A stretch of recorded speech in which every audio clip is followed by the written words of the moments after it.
Bapak saudara, ikhwan fillah, banyak orang mendengar kalam ini.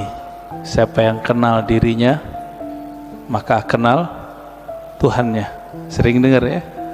Man arafa nafsahu faqad arafa rabbahu. Siapa yang kenal dirinya, dia pasti kenal Tuhannya, Rabbahu. Imam Ibnu Qudamah itu menyebutkan redaksi yang berbeda. Man arafa qalbahu arafa rabbahu. Siapa yang mengenal qalbunya, maka dia akan kenal yang membolak-balik qalbunya, yaitu Allah Subhanahu wa ta'ala. Ada yang bertanya, ini hadis atau bukan?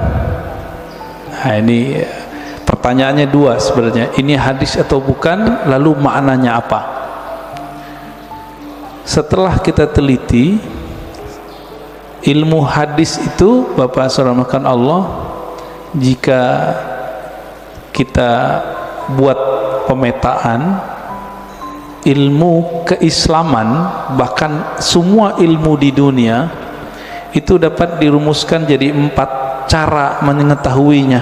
Disebut epistemologi, bahasa Arabnya madarikul ulum.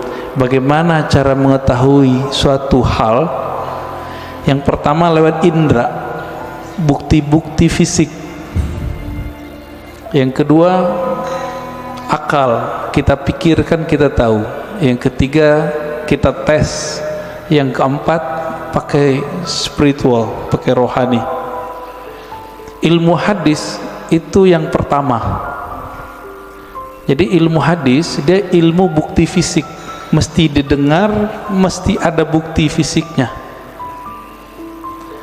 Maka secara ilmu hadis, hadis ini tidak bersumber dari Rasulullah sallallahu alaihi wasallam. Dari siapa ketemunya? Ternyata ketemu perkataan seorang ulama salaf namanya Yahya ibn Mu'az Ar-Razi. Yahya bin Mu'az Ar-Razi.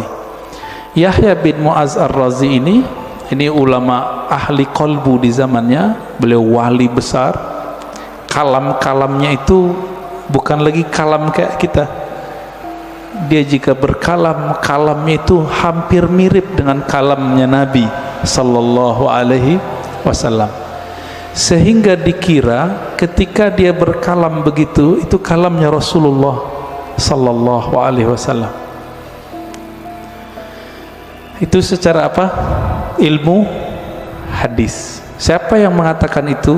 Imam Nawawi, lalu diikuti oleh Imam Suyuti dan imam-imam yang lain. Jadi secara ilmu hadis nggak ketemu di Sahih Bukhari, nggak ketemu di Sahih Muslim, nggak ketemu di Sunan Abu Dawud, Tirmizi, Nasai, nggak ketemu. Ketemunya di perkataan-perkataan ulama.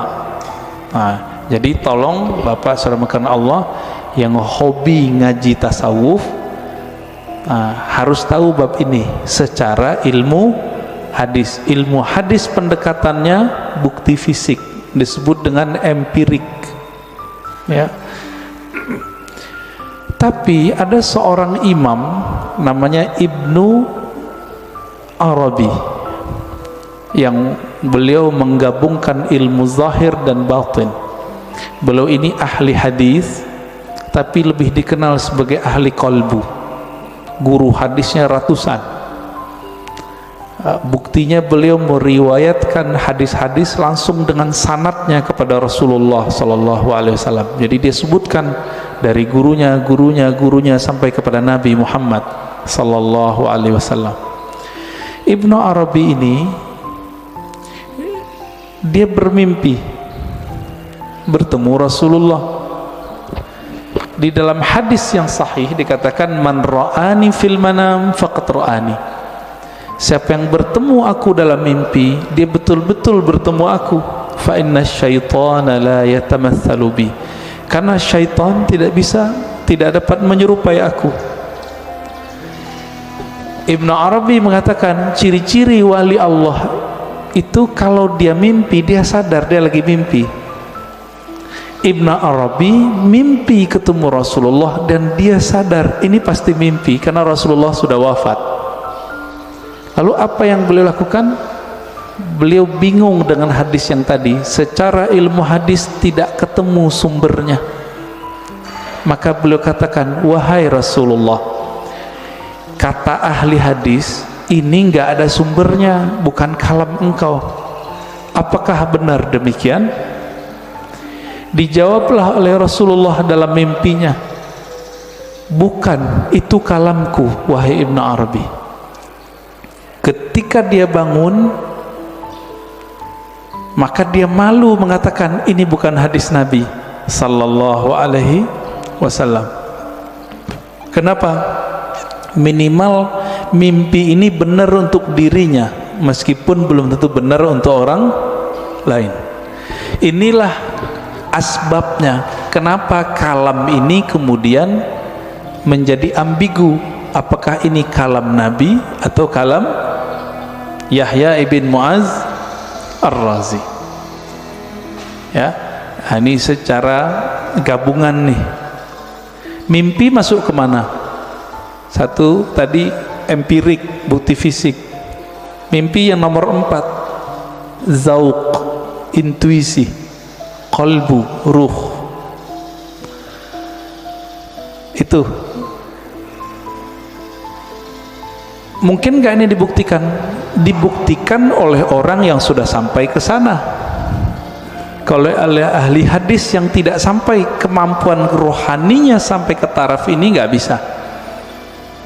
Jadi mohon maaf Bapak, jadi kita nggak bisa bangga juga dengan ilmu hadis. Ilmu hadis itu sendiri mirip kayak ilmu saintifik yang lain, eksak yang lain sama. Ilmu sejarah, arkeologi. Kalau sekarang apa namanya, untuk ngecek orang meninggal itu kuku-kukunya dicek, apa namanya, ya forensik gitu ya. Jadi bukti fisik semua. Ilmu hadis mesti berdasarkan zahir fisik. Oleh karena itu Bapak saudara yang bukan Allah, jika berdiskusi dengan ahli hadis, sulit kita ngungkit-ngungkit yang nomor 4 ini.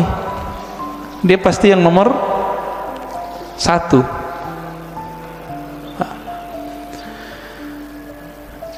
Coba lihat kalamnya. Siapa yang kenal diri, kenal Allah. Isinya benar gak? Bagus gak kalamnya? Bagus. Berarti secara ilmu hadis tidak semua kata-kata yang bagus, kata-kata yang benar itu kalam Nabi. Secara ilmu hadis banyak Pak. Bahkan tidak semua yang benar itu kalamnya Nabi. Contohnya Monas di Jakarta, benar gak? Saya bilang Nabi bersabda Monas di Jakarta, jadi palsu nggak? Jadi hadis palsu deh Pak. Maka tidak semua kata-kata yang benar, kata-kata yang baik itu pantas dikatakan bersumber dari Rasulullah sallallahu alaihi wasallam. Nah, ilmu hadis begitu Pak, agak kaku. Ilmu hadis ini dia harus dibuktikan. Saya ketemu guru saya ketemu gurunya. Ini sebagai contoh hadis yang paling sering kita dengar, innamal a'malu bin niat. Hadis ini Imam Bukhari mengambilnya dari ahli Mekah, namanya Humaidi. Gimana ketemunya? Oh, ternyata Imam Bukhari melakukan rihlah sekaligus haji. Bertemulah dengan Imam Al-Humaidi, murid dari Imam Syafi'i. Terbukti, secara ilmu hadis dikatakan muttasil, hadisnya nyambung. Makanya innamal a'malu binniyat hadisnya sahih, ditaruh di nomor 1 dalam Sahih Bukhari.